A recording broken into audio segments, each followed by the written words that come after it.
Definitely always been into fashion, for sure. I would say like my on-air styles probably evolved a lot over the years. Like I think when I look back at some stuff that I wore, I'm like, oh, like I wouldn't wear that now, but you kind of figure out like what works for you or what looks better. I'm here with ESPN's Laura Rutledge, one of the top anchors and reporters at ESPN. Laura, you joined NFL Live in 2020, and since you joined, the ratings have skyrocketed, and the show is one of the most premier shows at ESPN. When you first joined in 2020, did you feel any sort of pressure coming into the fold, being someone new, or was it just a seamless transition for you? I mean, Ryan, we don't have enough time for me to tell you all the pressure I felt. I was like, "Oh no." And it really was something that I felt like we weren't given a fair shake early on because we thought, when we had agreed to do the show that we'd all be in person. Well, then because of COVID, we're doing it all in these boxes and I'm like trying to make it work and trying to tie it all together and it was, if I'm being honest, a really kind of tough part in my career because I felt like, we weren't doing exactly what I wanted it to be. And I felt like we could be better than that. And I would just give so much credit to everybody on the show in Mina and Dan and Marcus and Ryan and our production staff because we very quickly got there and it very quickly became this incredibly special group. And that's just because of the love that we really do have for each other. But oh my goodness. Yeah. I mean, that pressure was intense. And I still feel it every day because the show means so much to me. Nah, yeah, that's a great point. Like the show is one of the best shows at ESPN, honestly. It's been nominated for so many awards. Y'all's chemistry is so good together, so it's always fun to watch. Thank you. You're someone who's worked your way up from the bottom. I read some reports that you were doing the 2012 paintball national championship, Yes. and and then now you're doing the Cotton Bowl and so many big events. When you take a look back at your career, what's a pivotal moment that helped you get to where you're at today? You really did some good research if you found paintball because that was back in the day. Yeah, That was, but listen, Lakeland, Florida, huh? yeah, I was like, let me be the best paintball reporter there's ever been. Uh-huh. Anyway, so I really think like looking back, the most pivotal stuff has to do with just a lot of hard work. And it feels like in the moment that it's really mundane, or sometimes you feel like you're spinning your wheels, you're not getting where you want to go. And then all of a sudden you kind of like reflect back and you're thinking, well, golly, how did I get here? Like what happened? But for me, there were a few things. And early on when I first started at SEC Network, I was so worried about making a mistake and I was just very stiff. I was doing okay, but I wasn't like doing, the level of broadcasting that I could do. And I actually had a colleague tell me that I wasn't smiling enough on air. And I was like, ugh, what a terrible thing to say. That's rude.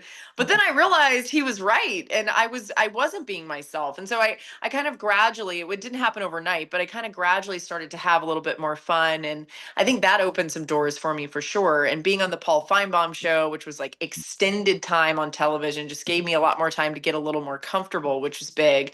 And then I think the other big turning point was committing my time to be on Get Up with Greeny for a couple of years. And that meant, essentially living out of a hotel room in New York and just traveling all over the place to try to get there. And really there was a lot of sacrifice involved, but I really look at it as the time that sort of taught me how to be a premier host because I learned from one of the absolute best in Mike Greenberg. And there's so much of my hosting style that is very me, but it's like got versions of Greeny, and there's a lot that I learned from that I've taken to NFL Live.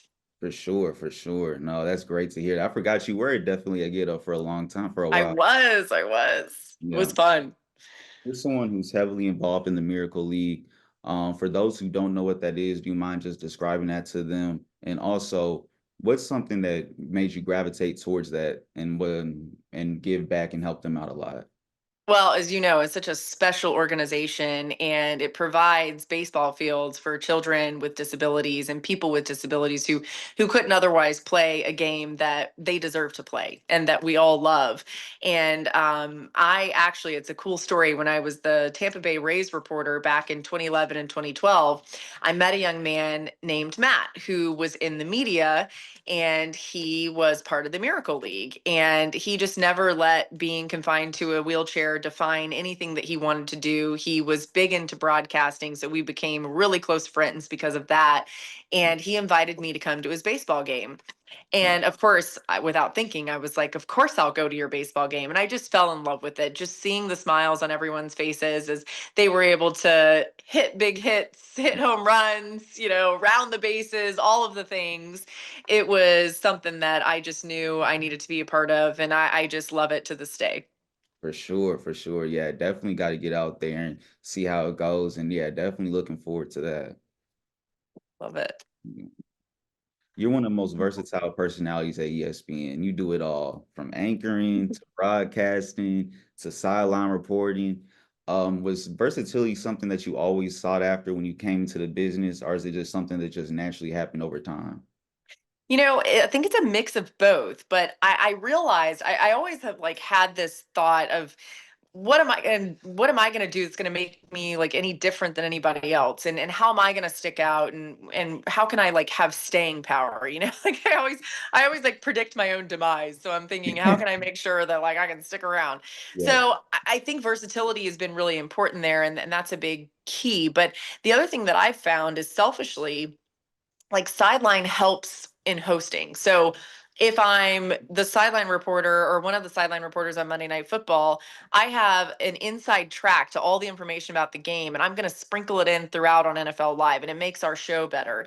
And then if I'm reporting on, one of the college football games, I'm gathering information that I may use months down the road on the NFL draft, and it makes me better at that. And it gives me a relationship with whomever the draft prospects are, because I've interviewed them multiple times or I've interviewed their coaches so I can get inside information there. So it all kind of like ties and weaves together. And I think for me, everyone's always like, well, when are you gonna give some of this up? And at some point I'll have to, right? Like it's not probably a sustainable pace for, another 10 years. But what the last 10 years and my whole decade here at ESPN has brought me is I have gotten to a point where there's really like not many situations that I wouldn't have some sort of ability to manage or to get through, because if you do that many things, like you're just going to be prepared. So I think it's been something that I've really gained from, and I'm thankful to be able to have done and get to do all of it.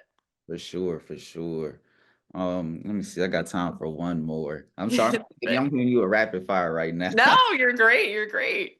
I'm not gonna lie, you one of the most fashionable personalities we have at ESPN. Even, Thank you. you have no problem. Even this past weekend at the Masters, your fits was setting social media ablaze. Um, well, I was gonna know, have you always been a little fashion girly, or is this something that Mm. started at ESPN? And if so, what's your favorite fits that you've worn on air? So definitely always been into fashion, for sure. I would say like my on-air styles probably evolved a lot over the years. Like I think when I look back at some stuff that I wore, I'm like, oh, like I wouldn't wear that now, But you kind of figure out like what works for you or what looks better. And I would say if I was gonna pick out like some of my favorite things, most of them are suits. I love wearing suits. And I think just like the classy look, but it's also like kind of cool and professional. And the other thing is it's comfortable, which like Yeah, that was part of my thought with the Masters outfits is I'm like, I got to be in this all day long. Like, I don't want to be uncomfortable. So that's a big piece of it. But people will always ask like if I have a stylist, and I oh, do it all myself. okay. I So didn't think about that. that's it's like kind of a full-time job in addition to the other full-time jobs, because I'm on so much, so I'm having to come up with like during football season I come up with 7 8 outfits a week, right? Because like NFL Live is every day, and then SEC Nation, and then a lot of times I'll have to do sideline too, so I'll have to get like a different thing because whatever you got to wear something different on the sideline because it's got to be something you could run in if you needed to run and all that. So yeah, it's it's always interesting, Yeah. but I love it, and I actually it's funny like. Christine Williamson, I think she's so stylish, and Malika Andrews. And so we will always talk about like the three of us will be like, all right, so what are you wearing? Or like Elle Duncan will be like, hey, I'll be like, hey, did you buy this? Because we have like similar places where we shop, and Oh, she'll be wow. like, she'll send me stuff. She'll be like, you need to get this. This will look great on you. And so it's fun because a lot of us get to kind of like go back and forth on that. And Mina Kimes is another one too. We'll talk fashion all the time and compare our outfits. You know, when we're going to be somewhere. We're this is funny. We're upset about the draft because it's so cold. We feel like we can't have good fits. Like we're all kind of like, dang it, we're going to be all bundled up and we're not going to be looking cute. So just apologizing in advance for that. I'm, I'm sure y'all put something together. We'll figure it out. But I'm like, man, this is cramping our style. Yeah. Well, I appreciate your time. Thank you for sitting down Sure. and being able to do this with me. Laura Rutledge from ESPN. Thank you. Thank you.